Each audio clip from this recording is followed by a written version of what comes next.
Well, joining me now to discuss this week's political dramas and to preview next week is political commentators Georgia Gilholy and Bill Bowkett.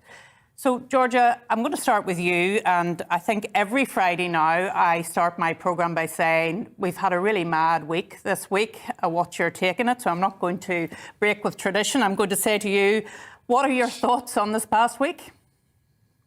Yeah, so I think probably the one word I could use to summarise this week is actually waiting, because I feel like there's lots of things that feel like they're about to happen, but they've not actually dropped yet. So we're waiting for the Sugre report. We're waiting to see if Russia will invade Ukraine. We're waiting to see what the fallout will be with, the possibility that Boris Johnson may have lied about trying to bring in or evacuate the animals in Penfarthing from Kabul. We're also waiting to see, obviously, whether they will actually U-turn on national insurance, which, probably speaking in a self-serving way, I hope they do, so I don't have to pay more. But that's how I would characterise the week. So it's sort of like there's a lot going on, but we don't actually know where it will lead right now as it stands. So yes, Bill, I think George is right in that, because in the middle of the week, was the Sugre report coming on Wednesday? Was it coming on Thursday? It didn't look as if it was coming this weekend. It has been an interminable wait for this report. And now, of course, where does this all leave Sugre's report, given what the Met has said today? To be honest, I'm not really sure, because when the Metropolitan Police announced the investigation on Tuesday, they were going to launch an investigation into Partygate on Tuesday, there was worry that the Sugre report, the internal report, would be delayed. But then Downing Street insisted that it's still on schedule. But now that with today's announcement about, the Metropolitan Police calling for minimal references within this wider report, they're saying actually Number 10 shouldn't delay the report itself and that it should still go on schedule. But I'm worried that it is going to come, if it is next week, it's going to be so vague that we're not going to have a full picture as to what actually happened, in Westminster, in Downing Street, in Whitehall, all those months ago when we had all these reports of illicit parties. And I think now with Tory MPs, they're kind of being a bit hesitant at the moment as to launch an attack on Boris Johnson and his leadership by writing a letter to the 1922 committee. And it seems that they might do so after this police investigation has concluded, which can take months now. Well, are they being hesitant? Because there's some rumours doing the rounds, and I do accept that there's quite a few rumours doing the rounds this week, that the pork pie plotters are back and that indeed they're working together now again to try and bring about a putsch. Are you hearing anything around all of that? I do. I think I understand that in midweek there were reports, at least, that some Tory MPs were becoming more confident that government unity was uniting more than it was, over the last month or so.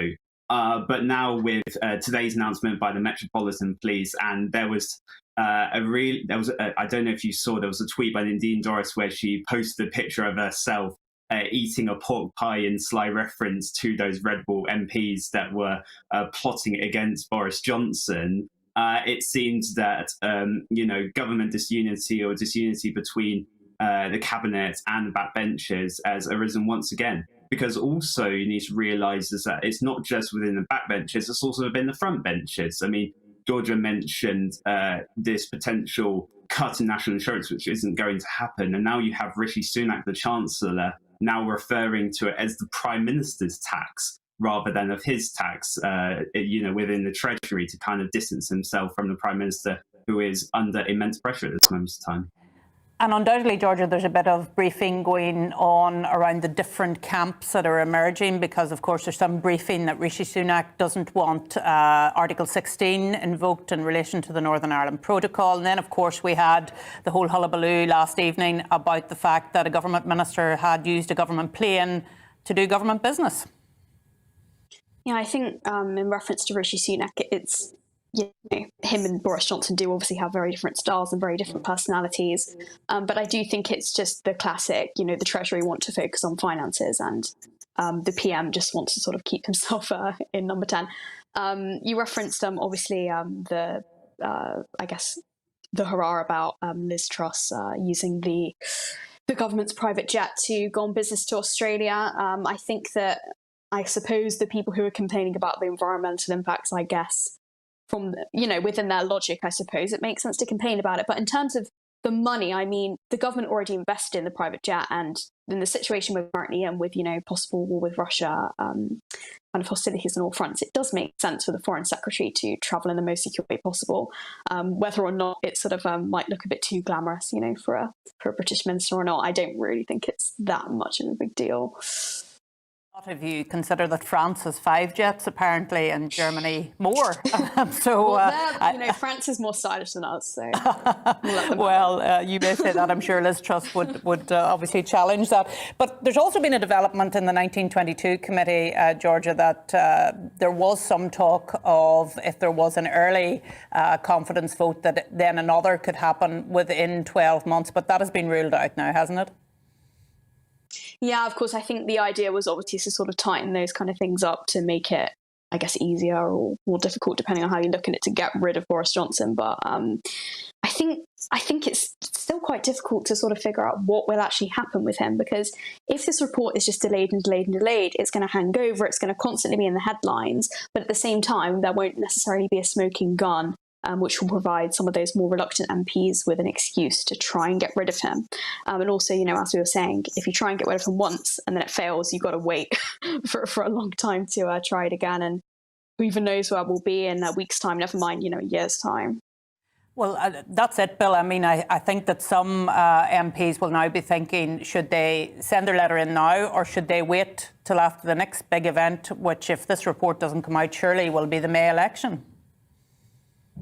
Yes, it's a big deliberation as to the perfect time to do it, because there were reports that letters were being filed in and around December, but then they thought, let's wait for the Sue Gray report to conclude. Now it might be the case it's waiting for the Metropolitan Police investigation, or Tory MPs might think that indeed the May elections might be the optimal moment to start filing letters to Sir Graham Brady. But I think what we're seeing right now actually has a lot of benefit to Boris Johnson, because while we're waiting for this inquiry to conclude, it essentially buys him time to meet Tory MPs, which is what he's been doing all week, particularly his loyalists and also the Red Wall rebels. But also it could give him a prime opportunity to change his inner circle if he wanted to, or now change his language to refer to the idea of changing the culture within Downing Street to,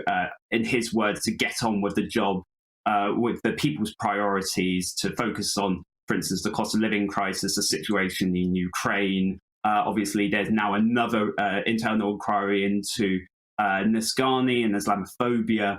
They would rather focus on that rather than let this whole Partygate scandal dawn over them.